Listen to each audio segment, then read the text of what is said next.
Lunes de Economía en Good Morning Casta y con nosotros el gran Alejo Murati. Buen día, Ale. ¿Cómo están? ¿Todo bien? Un desafío hacer esta columna los lunes, Verdaderamente. verdaderamente. Y bueno, fue todo el año, sí. No tanto para mí, digamos, sino para los oyentes, ¿no? El tema de la economía el lunes es como que... Un castigo, arrancar el domingo con todo.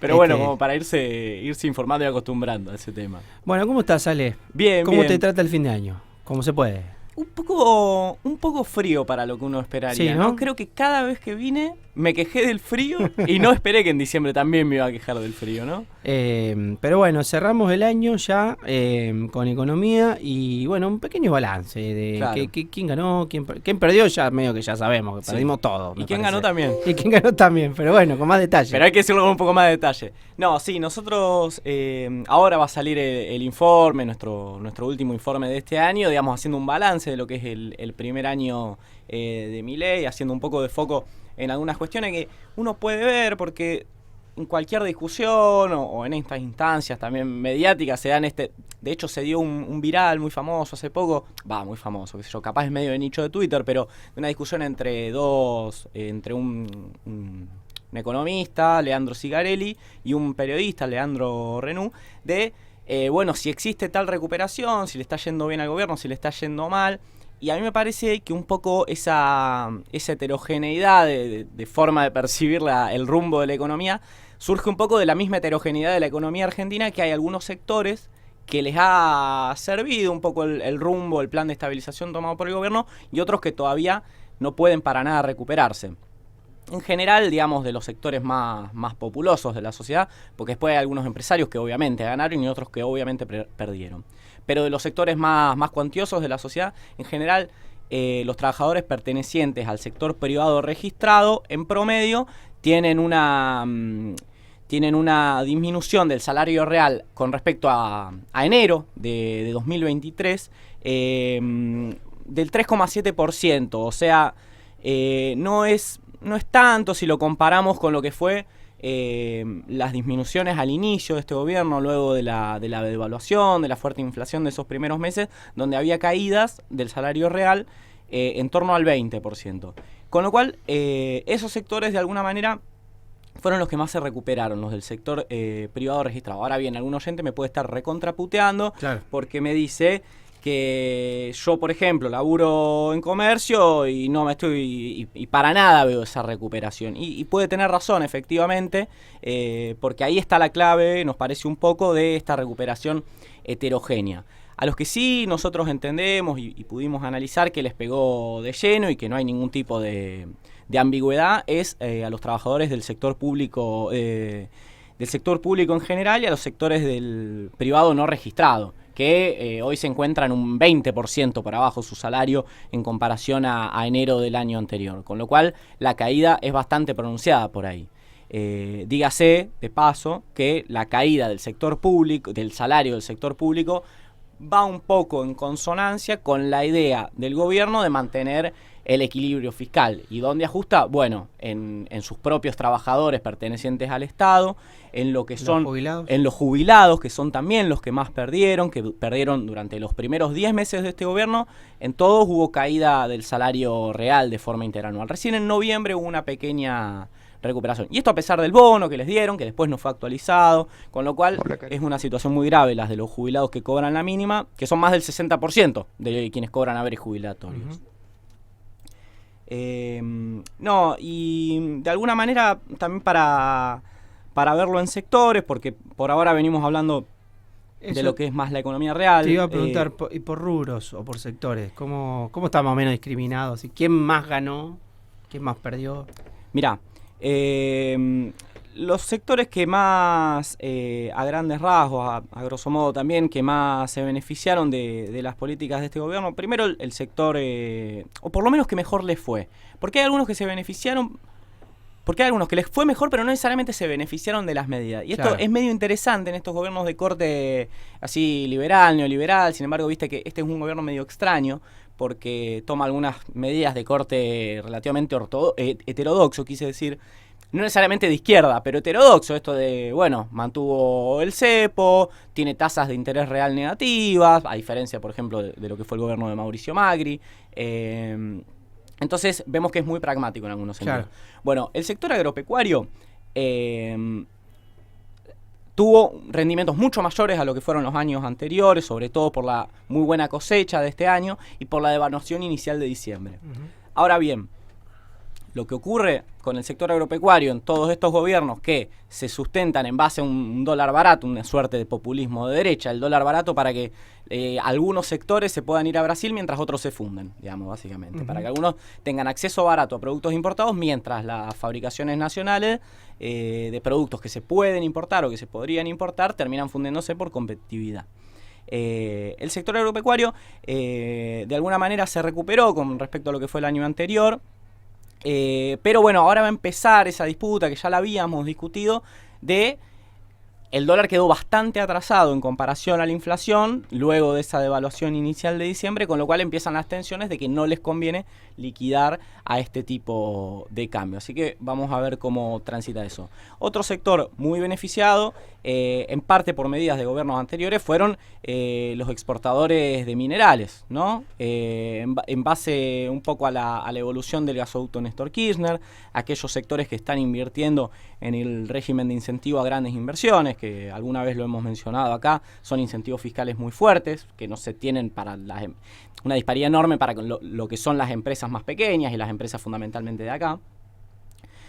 Otro sector muy beneficioso es el sector bancario, porque acá hubo específicamente beneficiado por el gobierno a partir de lo que fue en un momento la eliminación de una tasa de interés mínima que te tienen que pagar los bancos para vos poner un plazo fijo. Antes había una disposición del Banco Central que te decía, bueno, el mínimo que te tienen que pagar para un plazo fijo, otro tipo de inversiones, es esto. Eso se eliminó, con lo cual hoy el sector bancario se ve beneficiado en lo que es la posibilidad de generar lo que se llama un spread, que es el diferencial entre a lo que vos te presta dinero y a lo que recibe tu dinero. Es el principal negocio del sector bancario.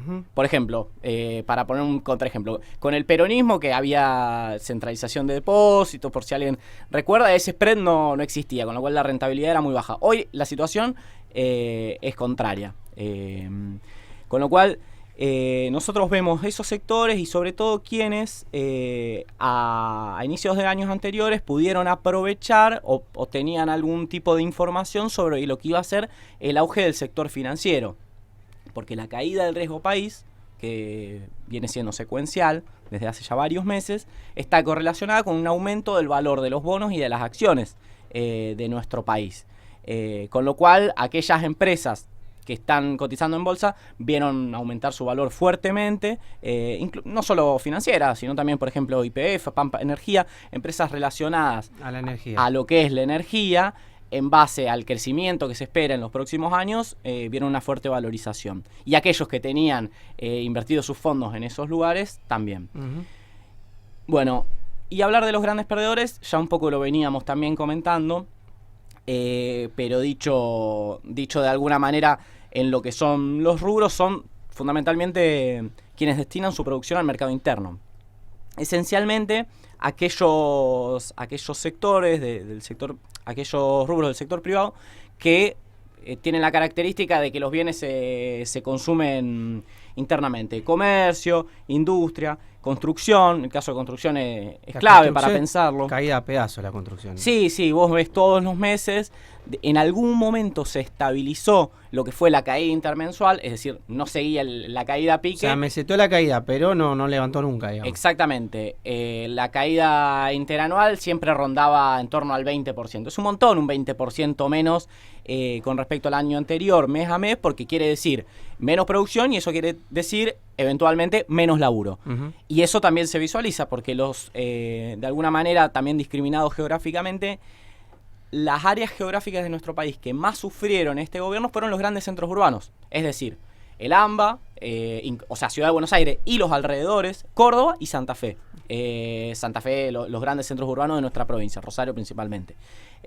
Con lo cual, sectores muy ligados a esto que venía diciendo, industria, comercio, construcción. Claro. Con lo cual, esos son un poco los grandes perdedores. de este experimento que hoy estamos viviendo y que no... podría ser un poco el plan de, como decíamos, de estabilización. No se sabe si va a seguir siendo el rumbo del gobierno, porque hoy tenemos una brecha cambiaria que está, en algún momento, yo no sé si era información oficial o no, pero decía que había brecha cambiaria negativa. Eso es rarísimo. Es medio como un oxímoron, ¿viste? Sí. Es una contradicción. Tal cual. Hace poquito fue que, el viernes, que daba más... el blue era más barato. Daba más barato el blue. Sí. Sí, tal cual. ¿Y cómo hay alguna expectativa o algún trazado de cómo puede seguir? Por ejemplo, tema dólar, tema cepo, que en marzo dice que le desembolsarían 15.000 millones a Caputo y eso le permitiría salir el cepo, seguirá pisado. Bueno, nosotros teníamos la idea, pero también en base a declaraciones del gobierno, que diciembre iba a ser un momento en el cual existía la posibilidad de que se saque el cepo.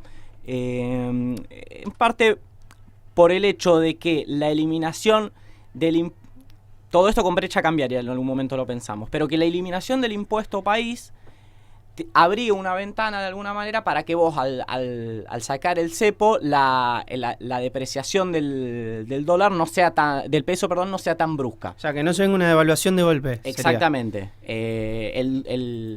La eliminación del impuesto país, el abaratamiento del dólar por ese lado, o de los productos que se obtienen mediante dólares por ese lado, mejor dicho, iba a permitir una ventana.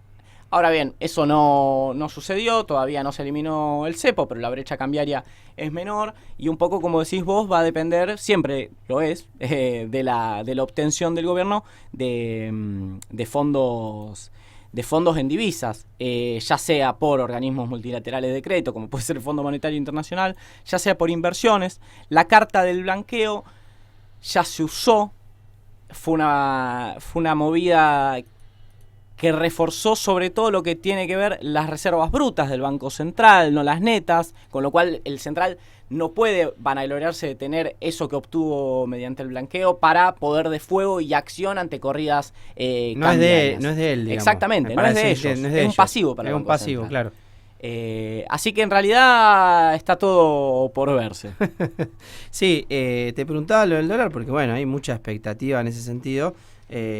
Por ejemplo, un caso, muy bien vos lo decías, hoy el tema de ir a Brasil, por ejemplo, nos ha quedado, o le ha quedado el que puede, muy barato. Es un 6, y creo que Brasil devaluó 6-1. Sí.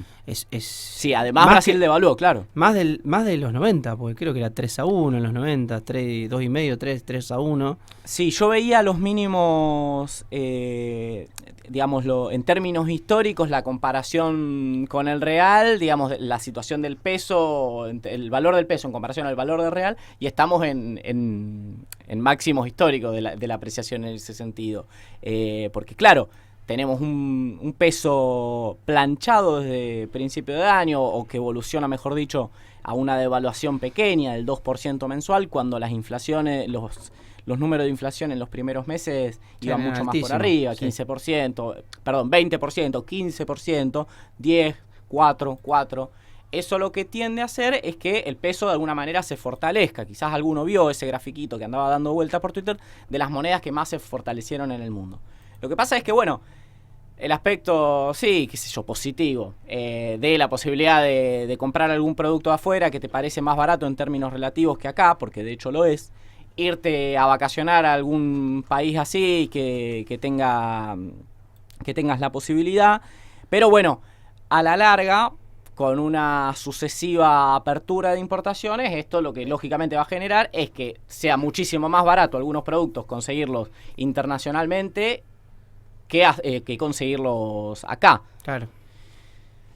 Sí, esto es pan para hoy y hambre para mañana. Siempre, como se dice, ¿no? Sí, me parece que la oyentada de Casta está acostumbrada a esta historia, la conoce un poco. La conoce bastante, historia repetida en nuestro país.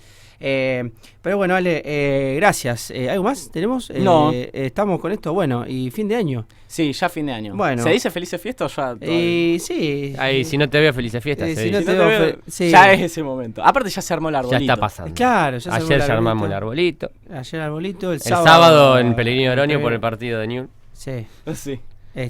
Así que bueno, Ale, gracias por compartir este año con nosotros. Gracias a los amigos de CESO. Seguramente vamos a armar alguna comidita, algo de fin de año. Me anoto yo a eso. Así que vamos a ir avisándoles.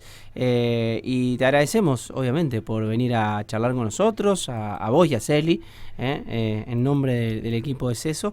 Así que, y bueno, veremos para el año que viene qué hacemos. Nadie lo sabe. Nadie el lo que sabe. te diga te miente. Sí, hay mucha inestabilidad en este país, la verdad. ¿Qué país habrá en marzo? ¿Qué país habrá en marzo? Tal cual. Así que gracias, Ale, por venir todo este año.